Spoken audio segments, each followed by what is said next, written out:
Alright everybody, this is going to be our final video of the year, and it's part 2 of the tactics series. And if you haven't seen part 1 yet, make sure you do that. This video is just going to be covering a number of tactics, just to introduce you to them, that we didn't cover in the first video. So the first kind of tactic we're going to talk about is a back rank combination. So the back rank is the first rank for white and the eighth rank for black. Um, and the idea is that very often after a king castles and it's behind pawns, it can't escape if a rook or a queen were to make it to the back rank and check them. And so that's what we call a back rank mate. So this type of tactic is about producing checkmate. So it's white to move. Pause your video if you want to try to figure it out first. Queen takes d8. Rook takes queen. Rook takes d8, checkmate. So now you might understand one of the reasons why white or black often plays h3 or h6, because that would create an escape square for the king were a rook or queen come down to the back rank and try to deliver checkmate. The king could just sneak off. So the next tactic we're going to look at is a double check. By the way, this would also fall under discovered attacks or discovered checks, this particular example. Actually, every double check example does. So I'll let you guys pause. It's white to move. You can pause your video now if you want time to think about it. So the answer is knight f6 checkmate. So here you might say, well, the queen's delivering the check against the king, and the black pawn can just capture the queen. And you would be right, but then also the knight is also checking the king at the same time. And there's no way black can address both checkmate threats at once. You can't take two pieces at once. You can't block two pieces at once. Black's only chance would be if he could escape with his king to run away from both checks, but there's no way. If he comes to e7, the queen is still checking him. If he comes to d7, the knight is still checking him. So even though both of white's pieces could be captured next move, it's checkmate because they're both attacking the king at once. I'll show you one more time. Knight f6 reveals the queen check and adds a knight check, and there's no escape for the king, no way to block, and no way to capture both pieces at once. So here you have a double check tactic. So this next tactic we're going to review is called a double threat. And a fork is an example of a double threat, when you're attacking two pieces at once and your opponent has no way to save both of them.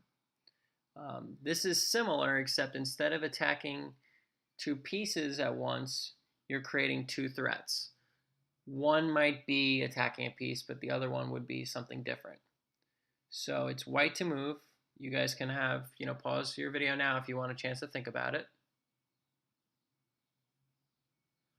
All right, the answer is, well, first of all, you should see that there's a mating situation, a mating net happening. This king, the kings opposite one another. If this rook were somewhere along the back rank, it would be checkmate. So this is a common mating pattern for a king and a rook to deliver against an enemy king. So the trick is to threaten that checkmate and to attack the bishop at the same time with rook c5. And now you're attacking black's bishop, and at the same time you're threatening to deliver checkmate on rook c8. If black decides to save the bishop, let's say bishop e1, it's going to be checkmate. If black tries to escape the checkmate, you're going to win the bishop. So next up is a pawn promotion tactic. So pause your video now, which I recommend to give yourself a chance to find the answer. And the answer is a knight sacrifice. Knight takes f6. And now if black recaptures, g takes f6. White can play g7, and there's no way to stop white from playing g8 and queening. So this is a common scenario, sacrificing for the lead pawn, and then when the backwards pawn recaptures, you go for the queen. And I mean, Even if it doesn't recapture, let's say he gets his knight into the game, you're still going to win these pawns. You're still going to get a queen. It's not going to be stoppable. So that's a pawn promotion tactic. Okay, the next tactic we're going to review is called removing the guard. So pause your video to try to find the answer. It's white to move. So we see that our knight is attacking this pawn, and it's being defended by our opponent's knight. So we can remove the defender. Bishop takes knight, bishop takes bishop, knight takes pawn. So we got rid of the defender, and now the pawn is free to take. Let's look at another example. Okay, pause your video to give yourself a chance to find the answer. It's white to move. And I'll give you a big hint because it's a tricky one. You're going to win the white queen. Or sorry, you're going to win the black queen. So the answer is rook c8 check. And now the rook and the queen are coordinating so that the black king can't escape. He can't run away. So unless he captures, if he didn't capture this piece, if this piece wasn't here, it would be checkmate. So he's forced to capture. And now you've just removed the defender of the black queen. Previously, the black rook was supporting the queen. But now that we've gotten it out of the way, white can take black's queen. So it was a queen for a rook. So white just went up 4 points. Let's look at it one more time. Rook comes down to c8, check, deflects or distracts or removes the black rook from its defensive role, and then you win the queen. Let's look at a third scenario.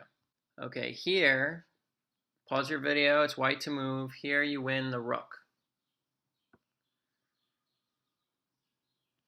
So the answer is queen g4 check, forking the king and the queen. Now if the king just tries to run away, either to f8 or to h8, then you just win the queen. And black will take your rook, it'll be a queen for a rook. So if black wants to save its queen, it's forced to trade. Queen takes g4. Now, instead of just taking the queen back right away, you do rook takes e8 check first. The king is forced forward, and then you recapture the queen. So let's look at it again. Right now, the queen is defending the rook. So we remove the guard. We remove the piece guarding the rook with this check.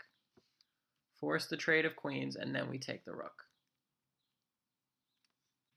Okay, the next tactic we're going to look at is called perpetual check. So an instance where by delivering perpetual check, you get yourself out of a losing situation. So it's black to move. And as a reminder, and by the way, apologies for the crazy chickens that my neighbor has. So it's black to move, and as a reminder, perpetual check is when you force the position to repeat 3 times. Doesn't even have to be in a row. It has to be, oh my God, this chicken. I'm going to leave this in because I'm sure you guys will find it hilarious. Okay, so a perpetual chicken, a perpetual check is when you force the same situation. You don't have to force it. When the same situation occurs 3 times during a game, you can declare, either player can declare a draw. Okay, pause your videos to try to find the answer. Black to move. So as you can see, if it were white's move, they're 1 move away from checkmate, and it's unstoppable. Queen h7 checkmate. The only way black could stop it temporarily would be to sacrifice the queen for the bishop. And then white could just recapture, and it's only a matter of time before white's able to deliver forced checkmate, or white's going to win the game. So instead, there's really no way to adequately defend against this checkmate. Black plays queen b3 check, and the white king only has 1 move, king a1. Queen plays queen a3 check, king comes back, and the black queen comes back to queen b3. We now have our first repetition, right? So this is the second time this position has occurred. So one more and black can declare a draw. King A1, Queen A3 check, King B1, Queen B3. And now the situation, this exact situation is repeated 3 times, and either player can declare a draw. In this case, of course, black would be the one to declare the draw because it would be to their advantage. So those are all the tactics we're going to look at. There are definitely others. They're all kind of variations of one another at this point, though.